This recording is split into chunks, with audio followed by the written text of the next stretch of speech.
오늘 하루도 더위를 견디신 여러분들과 함께 하겠습니다. 안녕하세요. 아름다운 소리책방입니다.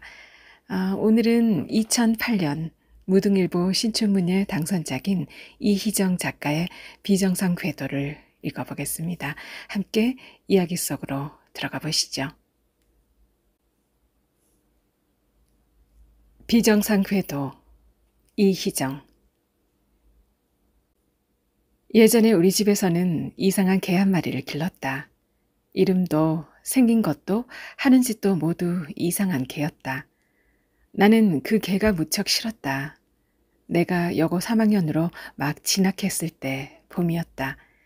우리 집 누렁이가 낯선 개 한 마리를 뒷공문에 달고 집으로 돌아왔다.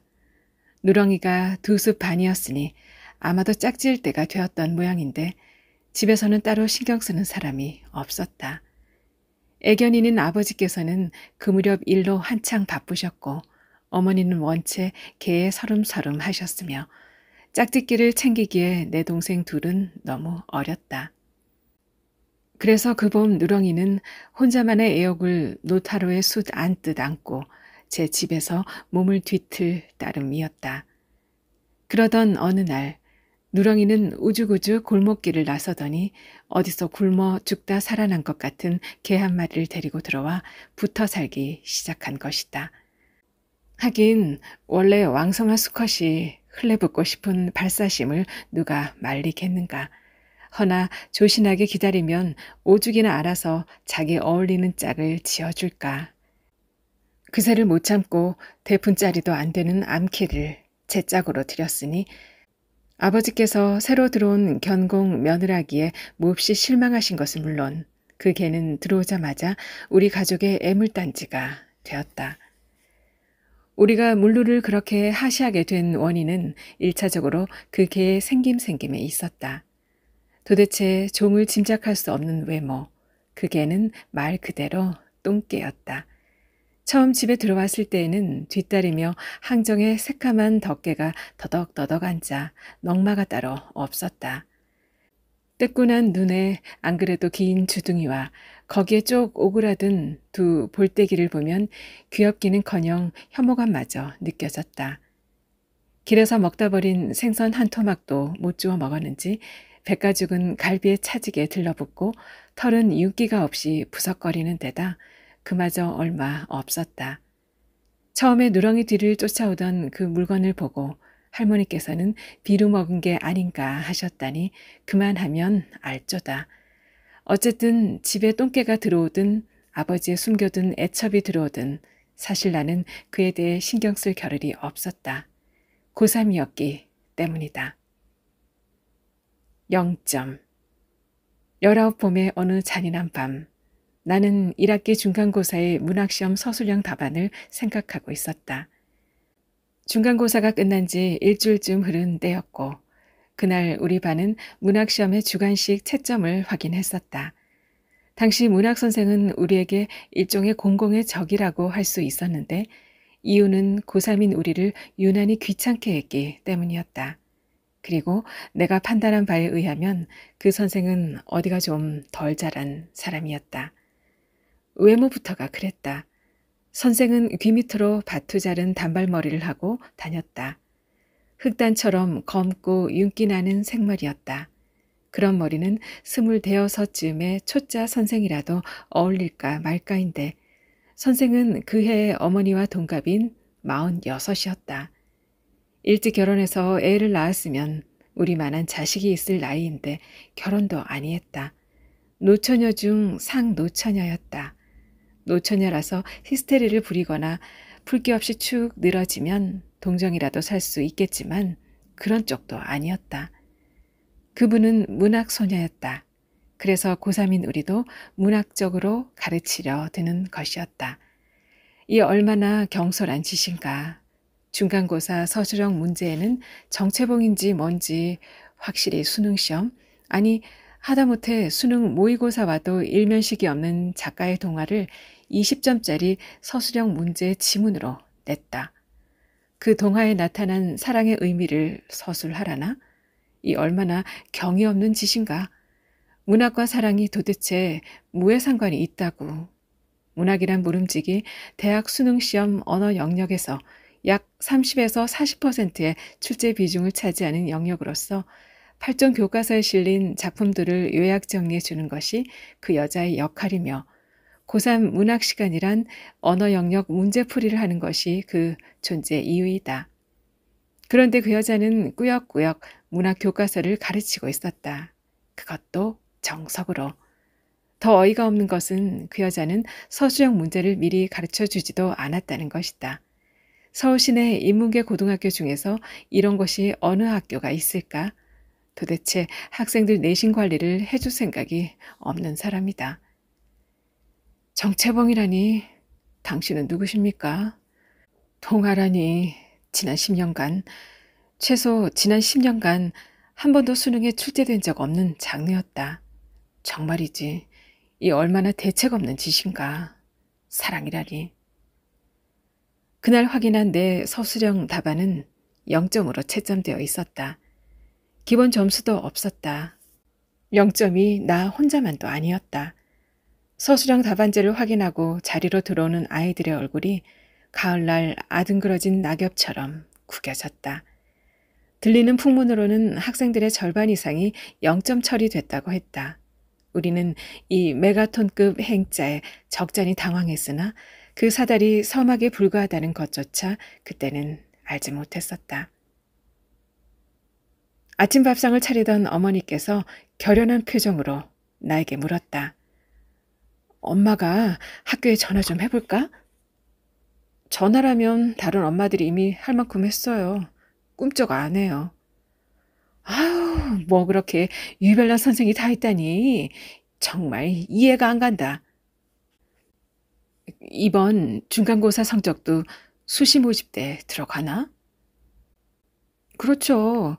혜림이가 2학기 수시도 넣을 거니까 그게 1학기 성적까지 들어가잖아요. 또 3학년 성적 비중이 제일 높은데 정말 이상한 선생님이야. 참, 여보, 물루 말인데요. 그 걔가 우리나라 걔가 아니라고 그러대요. 그래? 외래견이야? 그렇대요. 병균이라도 있는 거 아닌가 싶어서 검사하러 갔더니 동물병원 수의사가 그러더라고요. 무슨 차이니즈? 차이니즈 뭐라 그랬지? 차이니즈 크레스티드랑 치어와 혼혈이래요. 한마디로 잡종. 애비야, 난 살다 그렇게 생긴 개는 처음 봤다. 원 누렁이도 왜 그런 것하고. 할머니, 근데 그거 되게 희귀한 종이래요. 우리나라에 몇 마리 없는 거라던데. 바보야, 그럼 뭐해, 잡종인데. 어차피 똥개야. 그래, 혜진이 말이 맞다. 개도 혈통이 중요한 거라서 우리 누렁이 같은 순혈 진돗개라서 드문 거하고 돌연변이라서 드문 거랑은 다른 거야. 아침 밥상에서 나누는 모든 대화들이 라디오 광고처럼 인식 사이로 흘러갔다. 고3의 시간도 이렇게 흘러가겠지? 나는 한순간 이 모든 게 어서 다 끝나버렸으면 좋겠다고 생각했다. 내일 아침 눈을 뜨면 모든 게 다 끝난 수능 다음 날이었으면 하고. 고3에게 5월은 매우 짧았다. 5월 초에는 중간고사, 그 후에는 곧장 어버이날과 스승의 날이었고 줄줄이 학교 행사가 있었다. 얼었던 혈관이 풀리고 꽃이 피는 시기였다. 우리 학교는 산 중턱을 깎아 만든 터에 들어선 복식구조의 건물이었는데 후면의 교실은 산을 마주보고 전면의 교실들은 운동장과 근처의 주택가를 바라보게 되어 있었다.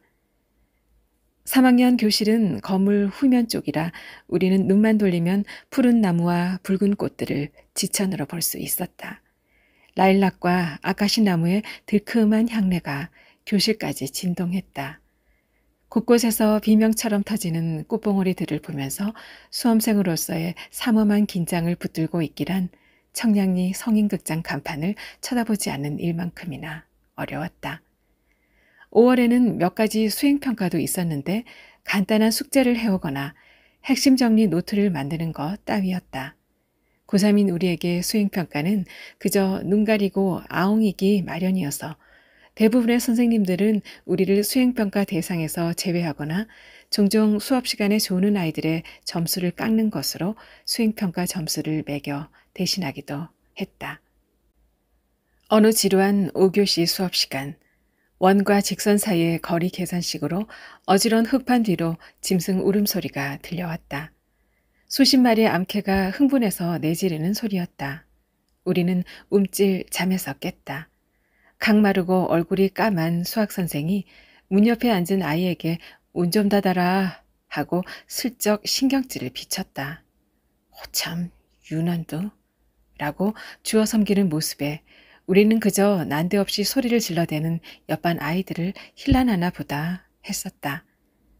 다음 날 1교시 우리는 어제 옆반 아이들과 똑같이 수십 마리의 암캐가 되어 악박골 호랑이 선불 맞은 듯 왕왕거렸다. 뒷문 쪽에 앉아있던 나는 옆 교실에 앞문이 소리나게 닫히는 것을 들을 수 있었다. 문학 시간이었다. 문학 선생은 먹장 같은 두 눈을 빛내며 심상하게 말했다. 이번 수행평가는 영국으로 해볼까 해. 지금 배우고 있는 부분이 희곡이니까 교과서에 나온 부분으로 연극을 해보면 희곡이라는 게 어떤 건지 훨씬 이해가 빠를 거야. 너희들 부담되기는 안 해. 기말고사 끝나고 여름방학 전에 시간 좀 남지? 지금부터 시작하면 2달이나 시간이 있어. 교과서에 나오는 분량 몇 장 안 돼. 할 수 있겠지? 당시 우리가 배우던 문학 교과서에 나오는 희곡은 천승세의 만선과 유치진의 토막, 그리고 이근삼의 원고지였다. 3학년 14개 학급 중 선생은 문과 8개 반의 문학 수업을 맡고 있었다. 그중 3개 반은 만선을, 3개 반은 토막을, 나머지 2개 반은 원고지를 공연하라는 분부였다. 아무리 분량이 적고 시간이 충분하다고 주장한들 수능시험이 180여일 남은 시점이었다. 연극을 하려면 기본적으로 무대니 소품이니 의상 등속을 챙겨야 했고 게다가 누군가는 배우가 되어 연기를 해야 했다. 그건 곧 아까운 시간을 연극 연습으로 날려버려야 한다는 것이었다. 우리로서는 적잖은 부담이었다. 라는 문장은 너무 점잖다. 우리는 그때 분노에 가까운 귀찮음 혹은 진정한 분노를 느껴야 했다.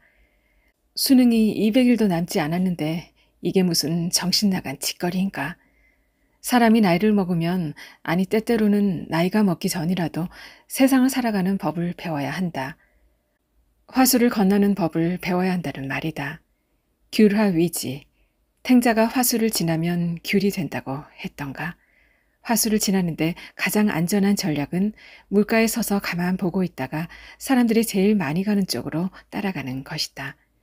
나는 중학교, 고등학교 입학하던 날 달달달 떨며 엄마 손을 꼭 붙들고 두리번거리는 어린애 같은 짓 따위는 하지 않았다.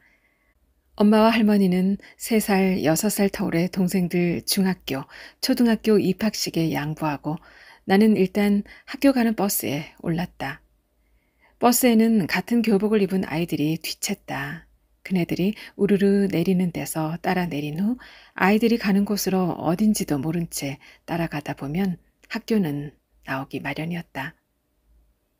모난돌이 정맞고 고든 나무가 먼저 찍히며 너무 맑은 물에 고기가 못 살고 성인도 시속을 따르라고 했다.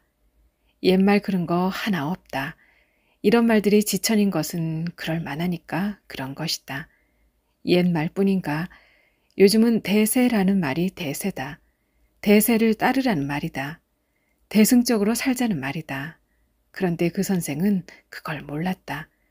우리가 화가 나는 것은 점수 몇 점이 아쉬워서만은 아니다. 물론 그것도 열불나는 일이지만 우리는 선생의 그 툭 붉어짐, 그 뚝 떨어짐이 싫었다. 야, 얘기 들었어? 어제 문학 교장실에 불려갔다더라? 고3 담임들이 다 연극시키지 말라고 그렇게 말렸대잖아. 근데도 꾸역꾸역 밀어붙이니까 선생님들도 그냥 말은 못하고 가만히 있었던 거지. 하긴 지들도 선생 딱지 달고 있는데 할 말은 없겠지. 근데 어제 반장 엄마가 어제 교장한테 전화해서 난리 쳤대. 애가 스트레스 너무 받는다고. 반장 엄마 학부모 회장이잖아. 그럼 뭐해? 교장이 나서도 소용없었나 보더라. 점심시간이면 확실히 급식보다는 신선한 소식들이 교실 안에 공급된다. 5월을 보내고 6월을 맞으면서 우리는 연극에 대해 이래저래 걱정은 했지만 휘몰이 장단으로 몰아치는 입시 일정에 정신을 못 차리며 도저히 짬을 내지 못하고 있었다. 고3 담임들이 말리고 학부모들이 항의 전화를 하고 교장이 불러 언지를 줘도 문학선생은 복지부동인 모양이었다. 우리는 못하겠다고 솔직히 말해볼까? 라는 순진한 희망이 소리도 없이 사라지는 것을 느꼈다. 그런데 춘추복에서 하복으로 갈아입을 때쯤이었다. 토요일 저녁 자율학습을 마치고 집에 가는 길에 나는 테니스장 근처에서 중얼거리는 소리를 들었다. 테니스장에 가까워질수록 중얼거리는 소리는 상당히 명확한 발성과 발음의 대사가 되어 들렸다. 명수야, 내 자식아. 이 토막에서 자란 너는 백골이나마 우리를 찾아왔다. 인제는 나는 너를 기다려서 애태울 것도 없고 동지섣달 기나긴 밤을 울어 세우지 않아도 좋다. 명수야, 이제 너는 내 품 안에 돌아왔다. 환청이 아니었다. 낙성대였다. 화려한 너울이 지는 달콤한 봄의 테니스장에서 그 애는 붉은 주달에 막이 오른 무대에서처럼 열연하고 있었다. 관객 하나 없이. 5월 모의고사 때 그 애는 내 뒷자리에 앉았었다. 3교시 수리탐구 2 영역 시험이 시작되기 전에 우리는 먼저 OMR 카드 답안지에 희망 대학과 학과의 코드 번호를 적어 넣어야 했다. 그렇게 표기해두면 보름 후쯤 나오는 성적표에 지원 가능 또는 안전권이라는 간단 명료한 예비 결과를 볼 수 있기 때문이었다. 우리는 수리탐구 2 영역 시험지 맨 앞에 붙은 대학 코드표를 손가락으로 짚어가며 가나다 순으로 배열된 대학 이름을 찾았다. 120분의 시험이 끝나고 답안지를 거들 때였다. 내 뒷자리에 앉았던 낙성대가 내 등을 쿡쿡 찔렀다. 감독 선생님이 바로 근처에 있었기 때문에 나는 돌아보지도 않고 작게 손사래를 쳤지만 낙성대는 막무가내였다. 나는 포기하고 그저 묵묵히 앞만 보고 있었는데 내가 답답하게 굴자 그 애는 결국 속삭이듯 물었다. 혜림아, 낙성대는 코드 번호가 몇 번이야? 그 일 이후로 우리는 그 애를 낙성대라고 불렀다. 낙성대는 모의고사나 전국 퍼센트 같은 데는 별 관심이 없었고 그래서 우리는 그 애를 좋아하지도 싫어하지도 않았다. 별중난 대가 있는 애였지만 어디서 크게 나서지도 않아서 가깝게 지내는 아이들이 아니면 그런 별난 데도 모르고 지나칠 아이였다. 낙성대는 토막의 마지막 부분을 읽고 있었다. 읽는다기보다는 연기한다는 말이 어울렸다. 그 순간에 낙성대는 낙성대가 아니라 명서처였다. 나는 테니스장 곁에 서서 가만히 그의 목소리를 듣고 있었다. 이 희곡이 이런 내용이었나? 나는 한순간 방어벽을 잃고 콧날이 시큰해졌다. 연극 따위 관심도 없었는데 나는 제게 걸음을 놀리며 무대, 아니 테니스장에서 멀어졌다. 마음이 약해졌다고 생각했다. 힘든 날들이라고 구르는 낙엽에도 눈물이 날 수 있는 시기라고 생각하기로 했다. 나는 그날 집으로 돌아가면서 연극 수행평가에 대해 곰곰이 따져보았다. 낙성대의 연기에 점수를 매긴다면 감점을 할 수 있는 사람은 몇 안 될 것이다. 그저 순수하기 때문에, 자기의 감정에 충실하기 때문에, 아무것도 모르기 때문에 할 수 있는 그러한 감정의 토로였다. 나는 점심시간에 수시용 자기소개서를 쓰다 말고 반장 옆자리에 가 앉았다. 뒷산의 초목은 이제 발정난 듯 푸르렀다. 반장은 벌써 사료용 총정리 문제풀이집을 잡고 있었다. 6월 초에 벌써 내용 정리를 끝내고 문제풀이에 들어갔다는 얘기였다. 가슴 속 조그만 틈으로 막새바람 같은 먹먹함이 스며들었다. 나는 수시모집에 주력하고 있으니까 어차피 얜 정시로 승부를 볼 애라는 생각으로 애써 불안감을 떨치며 물었다. 우리 문학 수행평가 어떻게 할 거야? 반장은 하라면 해야지 별도리 없지 않느냐는 식이었다. 어차피 내신 성적이라는 칼자루를 쥔 건 문학 선생인데 우리가 뭘 어쩌겠냐는 나는 소칠판에 적힌 디데이를 가리켰다. 반장은 내 이야기를 다 듣더니 놀라운 눈치였다. 그래도 될까? 상대평가인데 그러나 한 반이라도 배신하면. 150일 남았어. 애들이 문학 수행평가 몇 점 받자고 몇 날 며칠을 버리겠어? 그리고 우리는 400명이 넘고 문학 선생은 1명이야. 소문 혹은 행동 강령은 바이러스처럼 빠르고 강력하게 퍼져나갔다. 우리는 가끔 생에서 진지한 사건들이 너무나 아무렇지도 않게 진행되는 모습을 본다. 그것은 천연덕스럽게 뻔뻔하고 별일 아니라는 듯 태연하게 일상 속으로 파고들어와 익숙함의 그늘 속에서 자각도 없이 문피를 키운다. 영화라면 으스스한 배경음악이나 콱쾅 하는 효과음이 마음의 준비를 시키겠지만 생 속에서 사건은 익숙함 속에서 태어나고 자라다가 가끔 새벽녘 잠에서 깰 무렵 혹은 아무 예고 없이 온몸을 덮치는 불안으로 그 징후를 나타낼 뿐이다. 연극 준비의 시간으로 주어진 2달의 시간 동안 우리는 2번의 원래 모의고사와 기말고사를 치렀고 EBS의 새 교재를 샀으며 1학기 수시 모집에 지원했다. 시간은 속절없이 흘렀고 하루는 길었지만 2달은 믿을 수 없이 짧았다.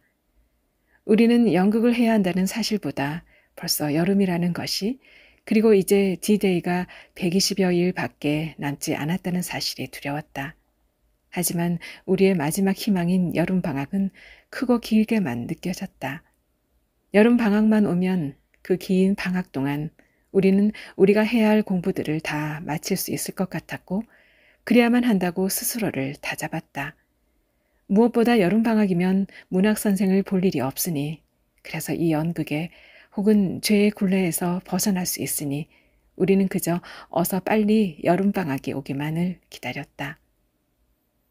그러나 여름방학으로 가는 관문은 창자처럼 길고 한계령처럼 높았다. 어느새 한 반 한 반 연극이 시작되고 있었다. 다른 반 아이들이 수업 교재나 체육복을 빌리러 우리 반에 오면서 별일 없었어? 아무 말 안 하던데? 라고 안도할 만한 소식을 쏙쏙 전했다. 우리 반은 문학 진도가 느렸다. 연극을 최대한 늦추기 위해 우리가 전략적으로 질문을 많이 하기 때문이었다. 별로 궁금하지 않은 것들을 질문하면서 또 못 알아듣겠다고 맹한 표정을 지으면서 우리는 1학기의 마지막 문학 시간까지 연극을 미루고 또 미뤘다. 나는 몇 년이 지난 지금까지 이 이야기를 누구에게도 한 적이 없다. 딱히 이 이야기를 꺼내지 않았던 것은 부끄러워서라거나 싹 수 없고 영악한 사람으로 비칠 것을 걱정해서가 아니었다. 이런 일을 겪어본 사람이 없기 때문이다. 드문 사람이 된다는 것, 그것은 이해받지 못한다는 것이다. 이해라는 건 누군가로부터 혹은 어떤 사건으로부터 자기 자신의 모습을 발견하는 것이다. 인간은 자기와 다른 어떤 것에 대해 이해하는 능력은 태생적으로 갖지 못했다. 우리는 모두 그렇게 사막의 한가운데서 겨울을 향해 내달렸다. 그날이 돌아왔다. 1학기의 마지막 문학 수업일이었고 우리 반은 미루고 미루던 연극 공연이 예정되어 있었다. 점심 급식을 먹은 후 우리 반 아이들은 6교시 문학 시간에 어디로 갈 것인지에 대해 이야기했다. 우리는 별다른 긴장도 하지 않고 있었다. 모든 것이 얘기한 대로 진행되고 있었다. 3반은 대강당에 있었다고 했다. 체육복으로 갈아입고 1시간 동안 피구를 했다고. 8반은 지하 자습실에 있었다고 했다. 우리도 자습실에 있고 싶었다. 7월 모의고사가 코앞이었다. 하지만 8반 반장은 낮에 잠가두는 자습실 문을 누가 열어주었는지는 얘기해 주지 않았다. 그때 갑자기 물루 생각이 났다. 나는 오랜만에 아침 밥상에서 물루 이야기를 들은 것이다. 물루는 벌써 여러 날째 집으로 돌아오지 않고 있었다. 엄마, 근데 물루는 어디 갔어요? 물루? 글쎄, 아마 집을 나간 모양이다. 원래 길에서 살던 개니까 집에 들어와 살기 갑갑했나 보지. 물루가 집을 나갔나? 차라리 잘 됐네. 그러다 누렁이 새끼라도 뵈면 그걸 또 키워야 하잖아. 그런 이상한 개 혼혈은 누구 주기도 그렇고 갖다 버리기도 그렇고. 애미야, 그때 내가 병원 데리고 가서 중성화 수술 시켰다고 하지 않았니? 네, 그때 외래견이라고 얘기 듣고 바로 수술시켜서 데려왔어요. 당신한테 내가 얘기 안 했어요? 그랬어? 난 몰랐지. 아무튼 잘했어. 외래견 그런 거 자꾸 키우고 그러면 안 된다고. 순혈 더러워져. 우리 땅에도 진짜 진돗개가 자꾸 줄어드니까 말이야. 몇몇 아이들이 각자 알아서 움직이자고 했지만 그럴 수는 없었다. 누구 한 명이라도 교실에 남아있게 되면, 그래서 혼자라도 연극을 할 의지를 보인다면, 그리고 그것이 낙성대 같은 아이라면 그건 곤란했다. 누군가만 혼자 점수를 받을 수도 있기 때문이다. 우리는 한 명도 빠짐없이 함께 움직여야 했다.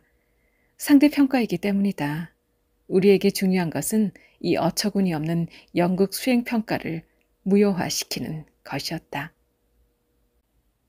우리 그냥 교실에 남아있으면 안 될까? 대충 하는 척이라도 하면. 맨 뒷줄에서 저기 하고 꼼지락거리던 목소리 하나가 가냘프게 말했다. 낙성대였다. 안 돼. 이미 다른 반 애들은 다 약속대로 했어.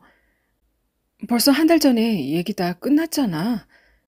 문학이 연극시키는 시간에 다 같이 나가버리자고. 게다가 그렇게 하자고 먼저 얘기 꺼낸 것도 우리 반이란 말이야. 근데 우리가 배신하자는 말이야? 근데 지금 우리 연극 대충이라도 하면 점수 줄 텐데. 다른 반은 다 안 했고 우리만 하게 되니까 말이야. 반장이 계산 바른 소리를 했다. 이 아이도 영악한 데가 있었다. 하지만 어수룩한 도박이었다. 웃기지 마. 문학이 지금 그럴 것 같아? 중간고사 서술형도 끝까지 0점 주는 거 못 봤어?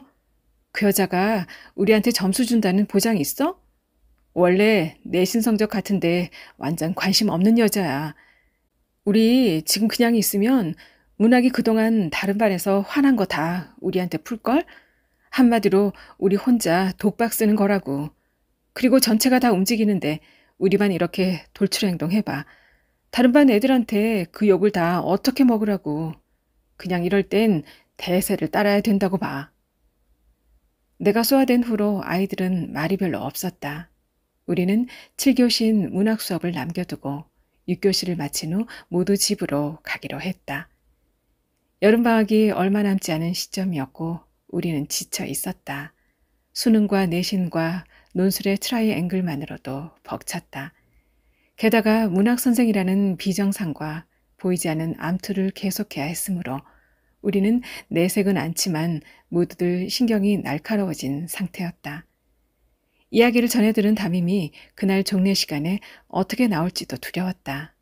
어차피 일탈을 하게 된 거라면 아예 이 상황, 이 공간을 벗어나고 싶었다. 그리고 50명이 넘는 아이들의 일관된 단체 행동이 아닌가? 혼자가 아니라는 점이 우리를 용감하게 했다. 다음 날, 담임은 늘 그랬듯이 조례 시간에 소 칠판에 적힌 D-Day를 지우고 붉은 분필로 오늘의 숫자를 다시 썼다. D-119. 이게 너희들 인생을 구제해줄 숫자다. 119일을 어떻게 보냈느냐에 따라. 그러니까 너희는 오늘 영교시 자습 시간에 여름방학 마스터 플랜과 세부 실천 계획을 짜서 나한테 제출하도록. 그리고 보충 수업 안 받는 사람들은 수강학원 등록증, 복사본 제출하고. 내일 모레면 방학식이었다. 어차피 보충 수업이다. 자율학습이다. 매일같이 학교에 나와야 하는데도 방학을 앞둔 고3 담임의 염려와 잔소리는 끝이 없이 이어졌다. 아, 그리고 문학 수업 말인데 앞으로 2학기 문학 수업은 조연주 선생님께서 새로 맡아서 해주실 거다. 그 시간에는 언어 영역 문제풀이를 하는 걸로 결정했으니까 그렇게 알도록 해. 그리고 적당히들 해라. 이게 끝인가? 담임은 흐릿한 훈계를 남기고 그렇게 가버렸다. 나는 태양이 장렬하는 운동장을 바라보았다. 체육 수업이 있는지 1학년 애들이 하나 둘씩 체육복 차림으로 나오고 있었다. 나는 배구공을 들고 토스 연습을 하는 그 애들이 진심으로 부러웠다. 그날 늘 그랬던 것처럼 7교시 수업이 지루하게 이어졌고 새벽까지 학원 수업을 듣고 온 아이들은 병든 닭처럼 졸았다. 담임은 늘 그랬던 것처럼 종례를 생략했고 청소당번은 청소를 했고 청소당번이 아닌 아이들은 뒤로 밀어놓은 책상에서 엎드려 자거나 베란다에 나란히 서서 윤리나 국사 따위의 참고서를 읽었다. 늘 그랬듯이 강제 타율 학습이 시작됐고 몇몇 아이들은 내일 담임에게 맞을 것을 각오하고 도망갔다. 하지만 대부분의 아이들은 남아 그 자리에 앉아 저녁밥을 먹고 그 자리에 앉아 석양을 볼 새도 없이 문제집에 코를 박고 잤다. 야간 자율학습의 마지막 시간이었다. 복도를 가로지르는 구두 소리가 들려왔다. 두려워하는 듯 조심스러운 발걸음이었다. 앞문이 열렸다. 문학선생이 서 있었다. 그녀는 말이 없었다. 교실 앞쪽에는 평소에 담임이 앉아서 잔물을 보며 우리를 감시하곤 하던 책상이 하나 있었다. 그녀는 그 책상에 앉았다. 그녀의 눈은 먹물이 자란자란 차있는 듯 검고 차가웠다. 100여 개의 눈이 그녀를 바라보았다. 그녀가 대적하고 있는 동공들을 세는 것은 무의미했다. 그것은 셀 수 없이 많았다. 그녀의 미간이 찌푸려지며 얼굴 전체에 잔주름이 하나 둘씩 그려졌다. 주름은 점점 짙어지고 깊어졌다. 그녀는 형광등 바로 아래 앉아 있었다. 평소 그녀의 얼굴은 어려 보이는 편이었다. 단발 생머리뿐만이 아니더라도 피부도 그 나이답지 않게 팽팽한 편이다라고 우리는 생각했었다. 그러나 그 형광등 아래 그녀의 얼굴에 마치 10년치 필름을 한꺼번에 돌리는 것처럼 미간에, 이마에, 입가에 조각칼로 떠내듯 깊은 주름이 피어가는 것을 우리는 여과 없이 바라보고 있었다. 그녀는 화를 내고 있었던가. 간간히 우리가 선생님을 불렀으나 그녀는 대답이 없었다. 그녀의 감정을 읽으려고 애썼지만 말로 표현되지 않은 감정까지 읽어내기에 우리는 너무 어렸다. 반장은 어쩔 줄 몰라 하고 있었다. 선생은 앙담은 입을 끝내 떼지 않고 일어섰다. 그녀의 뒤로 바늘 하나 들어갈 것 같지 않은 빽빽한 어둠이 창가로 몰려들었다. 멀리 창밖으로 검은 숲의 후경이 비쳤다. 그녀는 천천히 걸어 교실 사이로 파고들었다. 2개씩 붙어있는 책상에서 분단과 분단 사이의 통로를 가로질렀다. 책상에 놓인 책들을 유심히 바라보았다. 외국어와 수학과 언어 영역과 사회, 과학탐구 문제집을 바라보았다.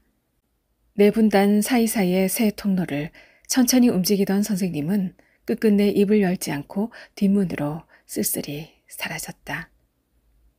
불쌍해. 누군가가 개미만한 목소리로 중얼거렸다. 우리는 아무도 대꾸하지 않았다. 누가 불쌍하다는 것일까? 그 순간 우리는 모두 아주 잠깐 누가 불쌍한 것인지 혼돈스러웠다. 그리고 오랜 시간이 지난 후에 나는 물루를 만났다. 학부 4학년 때였다.